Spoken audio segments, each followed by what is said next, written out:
नमस्कार दोस्तों।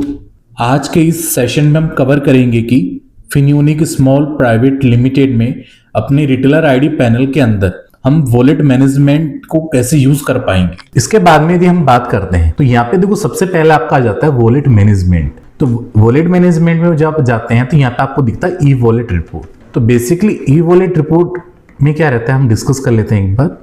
इसके अंदर देखो आपको काफ़ी चीज़ें दिख पाएंगी। यदि हम ई वॉलेट रिपोर्ट की बात करें तो एक काफ़ी डिटेल रिपोर्ट होती है जिसको आप एक्सेल फाइल, पीडीएफ फाइल या जेएसएन फाइल के अंदर इंस्टेंट आप डाउनलोड भी कर पाओगे। अब हम कैसे करेंगे वो भी हम डिस्कस करेंगे।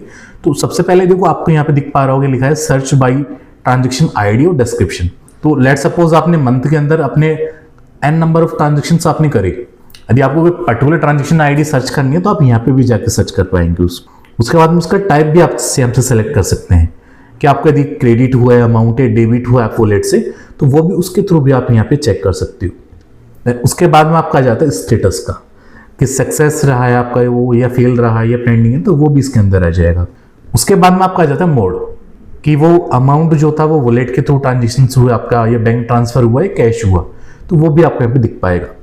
इसके अलावा लेट सपोज आपको सिर्फ 7 डेज की ट्रांजेक्शन देखनी है तो आप पर्टिकुलर डेट वाइज भी यहाँ पे फिल्टर्स लगा सकते हो, जिसमें आपको जिस डेट से लेकर जिस डेट तक का आपको देखना हो यहाँ पे अप्लाई करके आप उस डेट के ट्रांजेक्शंस भी देख पाओगे। अब ट्रांजेक्शन में देखो क्या क्या होते हैं। यहाँ पे आपके सबसे पहले आपको सर्विस लिखी मिल जाएगी कि सर्विस कौन सी यूज हुई, वॉलेट टॉपअप हुआ है या डीएमटी हुआ है, वो आपको दिख जाएगा। ईपीएस यूज हुआ तो वो भी दिख जाएगा। आपकी ट्रांजेक्शन आईडी आपको दिख जाएगी यहाँ पे। देन उसका टाइप क्या था, क्रेडिट है, डेबिट है। देन आपका अमाउंट। उसके बाद में आपको उस पर कोई जीएसटी लगाया है या टीडीएस लगाया, कोई चार्ज लगाया, तो वो आपको कंप्लीटली रिपोर्ट यहाँ पे विजिबल हो पाएगी। टोटल क्रेडिट कितना हुआ, टोटल डेबिट, बैलेंस कितना रहा, उनका स्टेटस क्या रहा। उसके बाद में आपका पेमेंट्स मोड हो गया, देन उसकी डिस्क्रिप्शन हो गई। तो कंप्लीटली सारी चीज़ यहाँ पे आप ट्रैक कर सकते हो और एक्शन पे जाके उसके ओवरव्यू भी आप चेक कर सकते हो कंप्लीटली, जिसमें transaction ID, service type, amount, तो पर्टिकुलर आईडी के भी आप चेक कर सकते हो। इसके बाद में यदि आपको क्लिक करना है तो आप एक सिंगल क्लिक पे भी उसको एक डाउनलोड यहाँ पे कर सकते हो। लेट सपोज यदि मुझे इसका एक पीडीएफ वर्जन चाहिए तो आप यहाँ पे पीडीएफ पे क्लिक करेंगे और सिंगल क्लिक पे आपकी जो पीडीएफ है वो आपको यहाँ पे मिल जाएगी।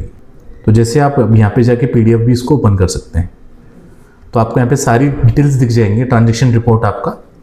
तो इस तरह से यहाँ पे डाउनलोड आप कर सकते हैं। तो ये होता है आपका ई वॉलेट रिपोर्ट।